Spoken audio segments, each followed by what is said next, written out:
10, 2009. 5-year-old Hasanni Campbell vanishes in the blink of an eye. Hasanni Campbell was born with cerebral palsy. The 5-year-old boy wears braces on both legs, making it all the more confounding how he could simply disappear. Hasanni's foster dad reportedly tells police he left the child alone when he briefly leaves his car to drop off Hasanni's 1-year-old sister with family at a store. I will pull into that parking spot, then proceed to basically get out of my side, walk around, open up the door for Hasanni, and then I proceed to the front of the store. I see her she knows why I'm there. I tell her, open up the back door. I then circle back the same way I came, right around the corner, to basically hand over Aaliyah. By the time I got there, Jennifer's already out of the store, walking toward me, asking where's Hasanni. Ross immediately calls police. Once on the scene, investigators fear Hasanni was either kidnapped or hiding. Search and rescue dogs are given the 3-foot boy's scent, but a scent is never picked up. He frantically searched the neighborhood, asking people if anybody's seen his son, and nobody can find him. With no evidence the little boy was even at the store, the story's changing in a field polygraph. The foster father remains the prime suspect in the little boy's disappearance. Mr. Ross, I understand that you did not pass your polygraph. Is that true? That is what I've been told, correct. What were the questions they asked you? Do I know where Hasanni is, and can I take him to where Hasanni is? Ross and his fiancée Jennifer Campbell are arrested for suspicion of murder, but later released for lack of evidence.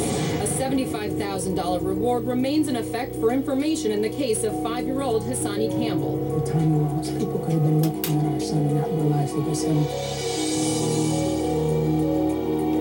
Every day, 2,300 people go missing in America. They disappear, vanish. Their families left waiting, wondering, hoping, but never forgotten. And neither have we. 50 people, 50 days, for 50 nights we go live, spotlighting America's missing children, girls, boys, mothers, fathers, sisters, brothers, grandparents. Gone, but where? Tonight, a missing 5-year-old boy with cerebral palsy, little Hasanni Campbell, vanishes just outside a shoe store and a busy suburban shopping center. How could Hasanni just disappear and nobody sees a thing? The last person to see him? Foster dad, Louis Ross, who fails an FBI polygraph. Shocking text messages reveal the foster dad at one point threatens to abandon Hasanni at a train station. In a stunning twist, police arrest the foster dad and the mom, suspicion of murder, but release just 3 days later. Tonight, we learn foster dad moves across country from California to Maryland after he then loses custody of Hasanni's 1-year-old sister. Why? Where is 5-year-old Hasanni? Straight out to Henry K. Lee, reporter with the San Francisco Chronicle, author of Presumed Dead. Welcome, Henry. What can you tell us? Good to see you, Nancy. Well, unfortunately, not much is being publicly told about this case. The case remains open. It is not a missing persons case, but a homicide case. We do not know where Hasanni Campbell is. Police are looking for his body, but they have no idea where he is. Why did the foster father lose custody of the sister as well?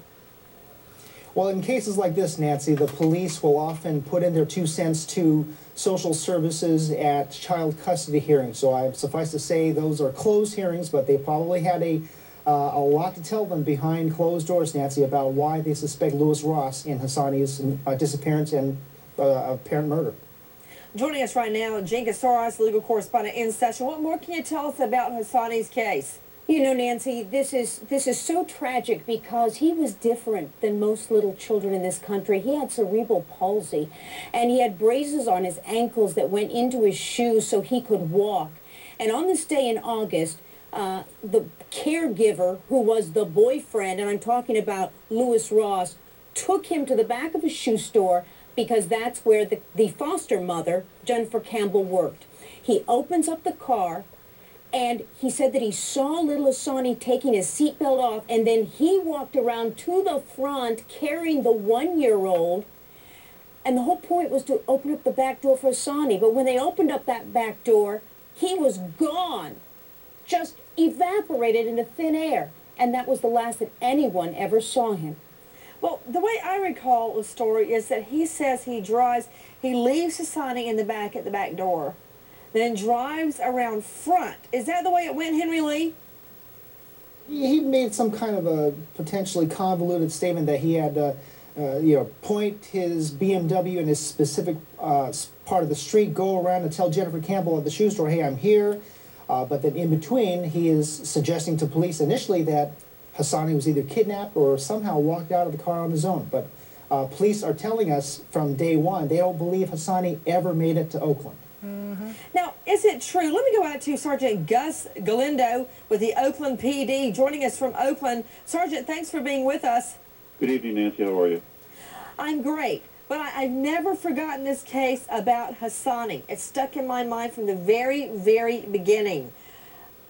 Tell us your recollection of what the story was, how this little boy went missing.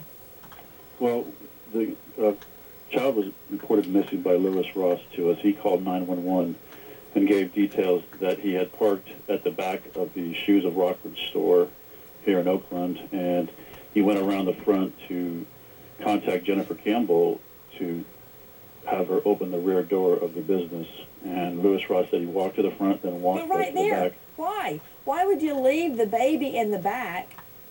I don't understand that. He gave certain responses to that question, and we did ask him that. And based on the case being still an open investigation, we can't really divulge that. But he couldn't really articulate why. But he did say that when he walked back, that he saw no signs of Hasanni Campbell. We are taking your calls. Unleash the lawyers. Daryl Cohen, Alex Sanchez. Daryl out of Atlanta, Alex out of New York. Daryl, you got children. I mean, when I have the twins, I don't leave them out in a public place alone. I'm practically afraid to leave them in the backyard and look through the window. In fact, I don't leave them in the backyard by themselves. I don't, much less in the back of a store in a shopping mall.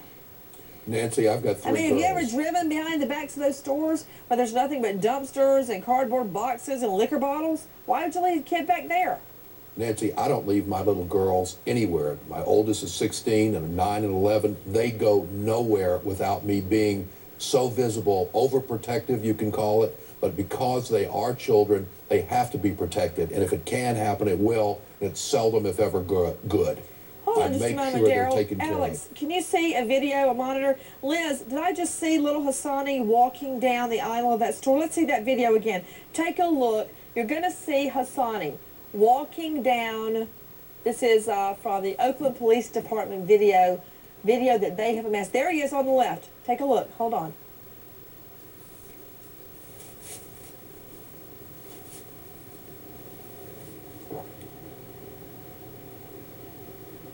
There you go. There he is with the foster father, mother, and they're shopping. Keep it on that video, Liz. Sergeant Gus Galindo joining us at Oakland PD. What video is it that we are seeing? Explain. That is the family 4 days before the disappearance of Hasanni at a store shopping for various items, and it is the last footage that we have where anybody saw Hasanni Campbell. There was no reports of Hasanni Campbell from that time on to the time he went missing, other than what was reported by Lewis Ross and Jennifer Campbell. And Nancy, I'd just like to clarify, you're describing this location as a shopping mall. It's basically a residential area, a neighborhood with commercial shops, basically around the corner from residents. So it's not a shopping mall. I thought it was like a strip center, like a outdoor shopping center. No, ma'am. It's a commercial area, and the building where this happened, there's apartments that you can enter through the front or the back, as well as the business. So it's basically one building that has various addresses, but it's not a shopping mall. I see. So was it in fact a shoe shop, as he told me? I don't recall specifically what he told you, if he said it was a shopping mall, but similar to what he said to you, yes. Okay, back to you. Henry K. Lee, reporter with the San Francisco Chronicle, author of Presumed Dead. You know what? That's a really good point the sergeant's pointed out for us. What can you tell me about that area? Well, as Sergeant Galindo told us, it's what we call the Rockridge neighborhood of Oakland in the northern part of the city. Very well-to-do area, full of nice restaurants. It's it's a tonier neighborhood of Oakland, if that is a term of phrase that I use.